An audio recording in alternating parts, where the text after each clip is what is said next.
ದೇಶದ ಮೂಲೆ ಮೂಲೆಯಿಂದ ಅಭಿನಂದನೆಯ ಮಹಾಪೂರವೇ ಹರಿದು ಬರ್ತಾ ಇದೆ. ಗಣ್ಯಾತಿ ಗಣ್ಯರು ಕೂಡ ಅಭಿನಂದನೆಯನ್ನು ಸಲ್ಲಿಸ್ತಾ ಇದ್ದಾರೆ. ಪೇಜಾವರ ಶ್ರೀಗಳು ಕೂಡ ಅಡ್ವಾಣಿ ಅವರಿಗೆ ಅಭಿನಂದನೆಯನ್ನು ಸಲ್ಲಿಸಿರುವಂತಹದ್ದು. ಬಿಜೆಪಿಯ ಭೀಷ್ಮನಿಗೆ ಭಾರತ ರತ್ನ ಪ್ರಶಸ್ತಿ ಒಲಿದು ಬಂದಿದೆ.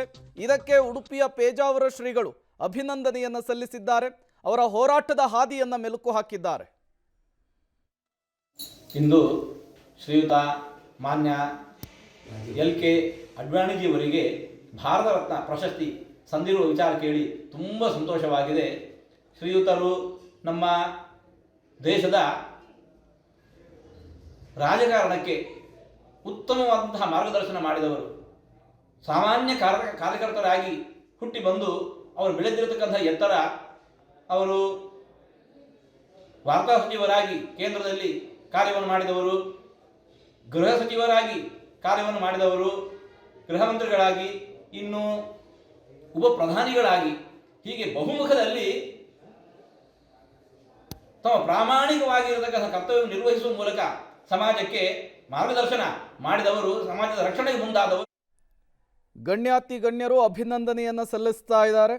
ನೋಡಿ, LK ಅಡ್ವಾಣಿ ಮತ್ತು ಅಟಲ್ ಬಿಹಾರಿ ವಾಜಪೇಯಿ ಇಬ್ಬರೂ ಕೂಡ ಆ ಕಾಲದಲ್ಲಿಯೇ ಜೋಡೆತ್ತುಗಳಾಗಿ ದೇಶದ ಮೂಲೆ ಮೂಲೆಗೂ ಕೂಡ ತಲುಪಿ ರಾಮ ಮಂದಿರದ ವಿಚಾರಕ್ಕೆ ಸಂಬಂಧಪಟ್ಟಂತೆ ಜಾಗೃತಿ ಮೂಡಿಸಿದರು. BJPಯನ್ನು ಕಟ್ಟುವಲ್ಲಿ LK ಅಡ್ವಾಣಿ ಅವರ ಪಾತ್ರ, ಇವತ್ತು ಇಷ್ಟು ದೊಡ್ಡ ಪಕ್ಷವಾಗಿ ಬೆಳೀಲಿಕ್ಕೆ LK ಅಡ್ವಾಣಿ ಅವರ ಪಾತ್ರ ಬಹಳ ದೊಡ್ಡದಿದೆ. ಜೊತೆಗೆ ಸಮಾಜಕ್ಕೆ ಅವರು ಸಲ್ಲಿಸಿದಂತಹ ಸೇವೆ, ಸಚಿವರಾಗಿ ಅವರು ತೆಗೆದುಕೊಂಡಂತಹ ನಿರ್ಧಾರಗಳು, ಕಾರ್ಯಗಳು ಎಲ್ಲವನ್ನೂ ಕೂಡ ಪರಿಗಣಿಸಿ ಇವತ್ತು ಕೇಂದ್ರ ಸರ್ಕಾರ ಭಾರತ ರತ್ನ ಪ್ರಶಸ್ತಿಯನ್ನು, ದೇಶದ ಅತ್ಯುನ್ನತ ಗೌರವವನ್ನು ಹಿರಿಯ ಮತ್ತು ಮುತ್ಸದ್ದಿ ರಾಜಕಾರಣಿ BJPಯ ಭೀಷ್ಮ LK ಅಡ್ವಾಣಿ ಅವರಿಗೆ ಘೋಷಣೆಯನ್ನು ಮಾಡಿರುವಂತಹದ್ದು.